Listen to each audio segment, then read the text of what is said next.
ஆண்டவரே, நான் பிழைக்கும் வழி உமது இரக்கம் கிடைப்பதாக.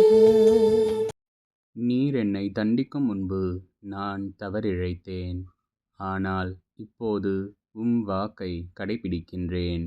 நீர் நல்லவர், நன்மையே செய்பவர். எனக்கு உம் விதிமுறைகளை கற்பியும்.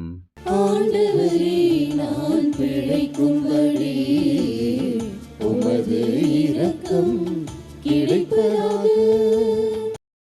எனக்கு துன்பம் விளைந்தது என் நன்மைக்காகவே. அதனால் உம் விதிமுறைகளை நான் கற்றுக்கொண்டேன். நீர் திருவாய் மலர்ந்த சட்டம் ஆயிரக்கணக்கான பொன்வெள்ளி காசுகளை விட எனக்கு மேலானது. ஆண்டவரே, நான் பிழைக்கும் வழி உமது இரக்கம் கிடைப்பதாக. ஆண்டவரே, உம் நீதி தீர்ப்புகள் நேரியவை என அறிவேன். நீர் என்னை சிறுமைப்படுத்தியது சரியே. எனக்கு ஆறுதல் அளிக்குமாறு உமது பேரன்பு எனக்கு கிடைக்கட்டும். உம் ஊழியனுக்கு வாக்குறுதி அளித்தீர் அன்றோ? ஆண்டவரே, நான் பிழைக்கும் வழி